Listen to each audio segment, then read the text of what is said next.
Hey Camp Chasers, when was the last time you looked at your first aid kit?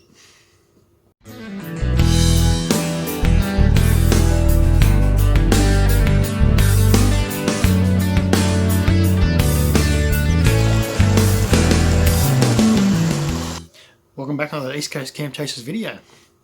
That's right, when was the last time you looked at your first aid kit?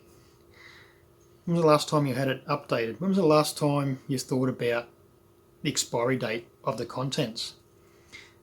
Is that compression bandage actually going to work when you really need it? Let's take a look at some examples of first aid kits that you should and shouldn't be carrying with you. Are you even carrying one at all? Recently I watched a few videos here on YouTube of some hikers going out, obviously hiking here in Australia, overseas. They do have a lot of useful equipment with them, sleeping aids, obviously bivvies and that sort of stuff, PLBs, personal life beacons, yeah, they've got all that sorts of stuff. But I've seen a few hikers getting out there and putting a couple of warm cans of beer in their pack, taking up space. That space could actually be holding vital equipment like a first aid kit. They show their contents of their packs, they lay it out on the ground. Very few I've actually seen them pull out a first aid kit. Like I said, they pull out their bivvy, they pull out 2 cans of warm beer, they pull out additional clothing, whether it be jacket, thermals, all that sort of stuff. And as I mentioned, yes, they do take personal life beacons with them, other sorts of safety gear, but I'm not seeing first aid kits being pulled out of their pack. And one of the most important things I think is to have one of those first aid kits no matter where you go, in the house, on a work site, hiking, camping, all those sorts of scenarios where anything can go wrong. You really do need a first aid kit.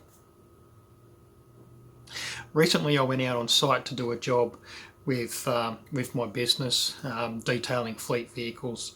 I had a audit sprung on me. I knew it was coming. I mean, I haven't had one for just over 3 years now, and I knew I was probably due to have one sprung on me.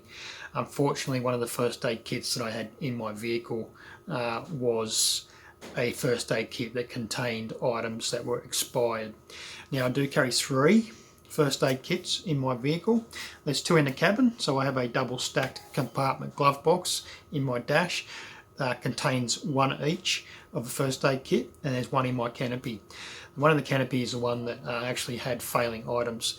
2 of the items in there that were probably one of the most vital things to have in a first aid kit: compression bandage and water for irrigation, those to wash wounds, to wash out your eyes, and anything else like that. You can use saline solution to put onto a bit of gauze to help clean up a injury site, and things like that. Now I'm going to probably do this in a couple of different parts, just so the videos don't go too long. But the scenario here is that yes, I had embarrassingly had a first aid kit that was non-compliant to be on site.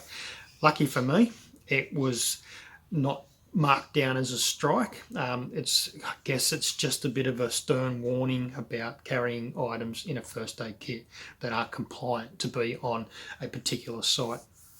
It's surrendered, being put away in the office, being put out of reach of anyone that feels any need. There could have been an instant there where someone grabbed that first aid kit because they seen it sitting there.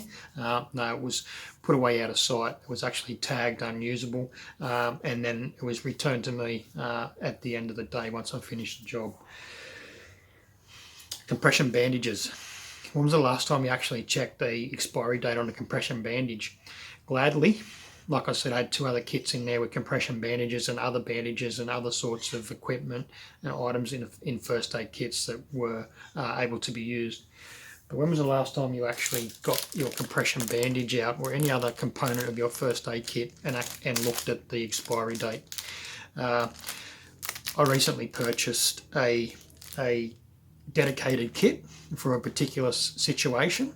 There was 3 of these bandages in there. I've since replaced them with a couple of other bandages. that were more in line with the capabilities of being able to be using in that situation. We'll get into that in another video, but this one here, so we've got one that's the manufacturing date is 2025, August 2025, and our expiry is August 2030. So we've got 5 years on this. The thing I want to stress is that these bandages have an expiry date, maybe for the sterile component, the sterile side of them, but they're certainly not an indication of them being able to be left in a situation or an environment like in a canopy of a vehicle where the temperatures fluctuate. So the issue we're going to see with things like this, adhesive tapes, band-aids, topical solutions, be it ointments for rashes, burns and stuff like that, they all have a downside, a con to their usage. And I'll go through that right now with this. So this being an elastic or compression type bandage, sitting in a canopy that can have temperatures fluctuate from anywhere from 0 degrees up to 40 plus degrees. Now in an aluminium canopy, aluminium is a great conductor of heat, and I can guarantee you if that canopy is 40 degrees on the outside, inside the canopy is probably going to be a little bit warmer, conductive, and thermal mass is going to change the temperature. It might actually be less than that. I never really checked, but I'm just putting a scenario out there where there's a possibility the temperature could be higher. So these things are going to break down to exposure of extremes. So when you go to pull this out to use it for a compression situation, and you go to use the compression, obviously stretch the bandage to start wrapping a limb or something like that, it's going to fail. It's basically going to disintegrate in your hand. If the whole bandage doesn't disintegrate, then that elastic will definitely disintegrate in your hand. So I'm thinking a really good guideline, and the recommendation is 2 to 3 years, that you replace things like this. Don't wait the 5 years that they've put on an expiry. Actually replace it within 2 to 3 years, and maybe we check up on it on every 6 months. Alright, so I have an old first aid kit here. It's a Safety Days first aid kit. Now this thing is well over 15 years old. It has been hanging in my garage for at least 15 years. I'm glad I still got it for this example, but it will be getting thrown away or rebuilt at some stage. Most likely just throw it away. I do have some extra first aid kits now. I tend to buy them when they're on special, when they're quite cheap and affordable, and just so they're there. It's a pretty good piece of security or insurance to have additional first aid kits. My daughter's just recently put one in her vehicle. I said yes. It's picked up a 128 piece for $10 on the like your racks that they have at Coles and Woolworths and stuff like that, with their seasonal items. They're much like Aldi, where they have seasonal items on their racks. Aldi also does the first aid kits on a regular basis, and they're always quite affordable. A first aid kit with well over 100 pieces in it is quite useful, and for $10 is a really good piece of security. So the other thing I want to touch on is we talk about the degradation of the bandages, adhesive tapes and band-aids and stuff like that in the kit. One of the other things, we've got things like burns cream and rash creams, gravel rash, chafing, sort of, this one's called an antiseptic rash relief cream made by Rap-Aid. This one is out of that 15-year-old kit, well out of date. This has got like a 2009 expiry on it, and a really good example. What I want to talk about with this topical cream, antiseptic cream, is that this one's still sealed, still got a foil seal on there, but I still wouldn't use it. It's probably degraded to a point where it's no longer useful for anything that it's been designed for, and particularly the one that's been opened and exposed to air. Now, I know with my cleaning chemicals that one of the chemicals that I've got there, when exposed to air, grows a bacteria. It's actually the pH neutral fleet soap, so the foam wash that I use for fleet vehicles. It when exposed to a lot of air becomes bacterial and does get a bit of a smell about it, so I've got to turn that stuff over pretty quick. So it's the same with this. It will do the opposite of what you want it to do when it becomes expired, exposed to air. It's then exposed to bacteria when it becomes basically rendered useless and doesn't do what it's intended to do. It will take on bacteria. So if you've got a wound and you put this on there, you're actually going to introduce bacteria. So one of those things you definitely need to keep an eye on. The other example I got is a saline solution. Now I'm going to assume it's a saline solution, but I'm not going to use it under that assumption because it's lost its label. That label, the adhesive, has obviously over time degraded. It has separated from the bottle. Now I'm pretty sure saline and sterile water solutions are the same in a sense that they both can be used for like a topical sort of, or a cut abrasion, rinsing, cleaning up a wound site with a piece of gauze. I think your sterile water is more for injection, and your saline solution, from experience, I do remember seeing on one of the other bottles a little while ago, because I did use out of one of my other first aid kits something similar to this. Actually, it was pretty much identical, just a different brand. It had "not for injection" written on it, so there must be a difference there. But all that aside, I wouldn't be using that. Yes, we know it's expired, but we definitely know we don't want to be using it on anything because it's not labelled and we don't know what its intended use is for. So a pretty handy tip I think I'm going to be able to throw at this one is these key tags.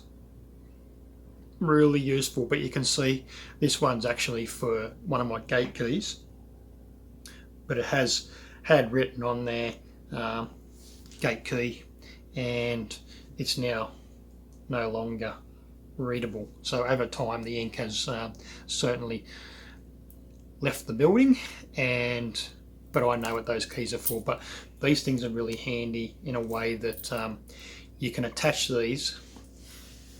I'll just pull this Safety Days one up.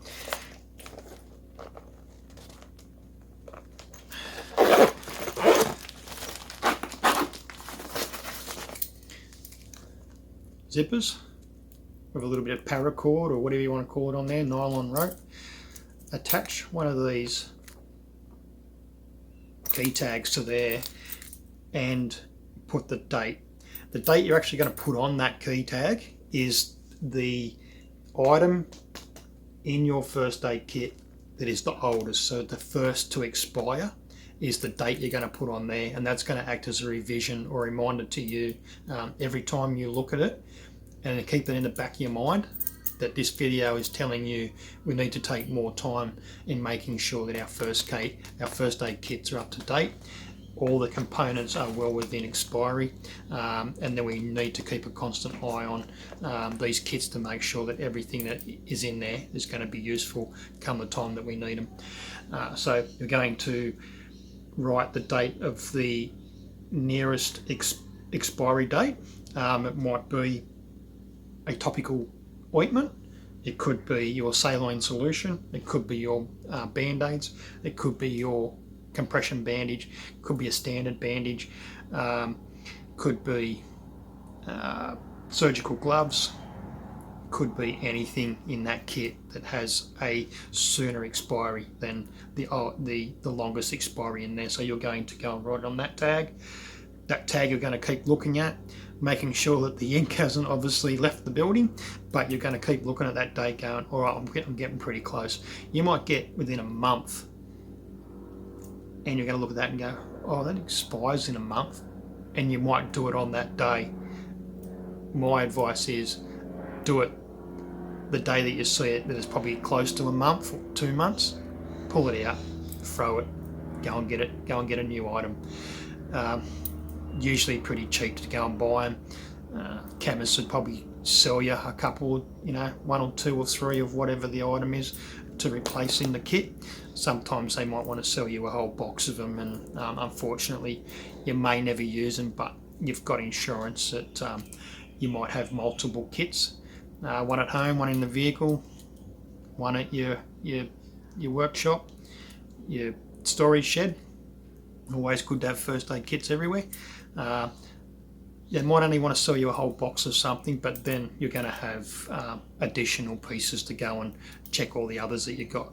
These things are obviously going to be useful across most first aid kits. First aid kits made for every situation. They make them for boating, snake and spider bites, which we're going to talk about in another video, hiking, camping, all different sorts of scenarios, different situations that you're going to need them in. And saying that, I've actually got one here that is used in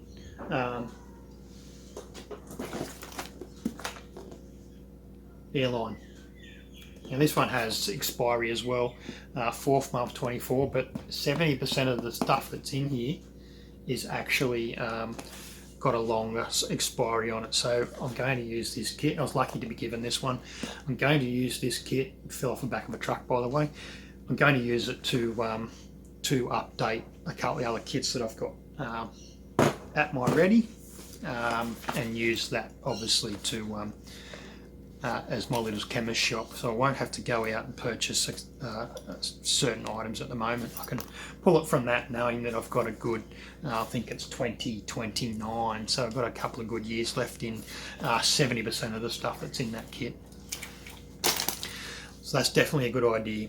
Yeah, you can basically write on a piece of paper and keep it inside the first aid kit, but things like this, attaching one of these is actually quite handy, because then all you got to do is look at the tag. But yeah, once again, that ink will not make do over a long period. But yeah, look, that key tag was written on 16 years ago, most likely 16. It would have been when we first got the house, so I'd set the keys up for the gate and wrote on it, and it's only faded out within the last probably 2 years, so it's lasted quite a while anyway. Definitely one of the good tips. Alright, if you've made it this far, really appreciate it. Remember, if you haven't subscribed, please subscribe. The analytics are telling me that around about 80% of people who watch the video don't watch it right through, also don't subscribe. If you are a subscriber and you don't want to miss any of the videos, hit that little bell icon up the top there. That'll get you notifications. If you hit the full bell, give it a tickle, you'll get the full notifications for the next video. Once again, I'll leave the QR code for the donations at the end. So I had a few people donate and I've matched it dollar for dollar. I will match it dollar for dollar up to a certain amount. And then from there on, you know, I might just match it every now and then, my contributions to the services that have helped me. And yeah, look, only do it if you feel, if you can afford a couple of dollars here and there. Any amount counts, helps a lot. Yeah, please do hit that QR code as well. Send us through a donation. I assure you it's going to an organisation that doesn't have CEOs or any corporate mess involved, so it's going directly where it's needed. Cheers.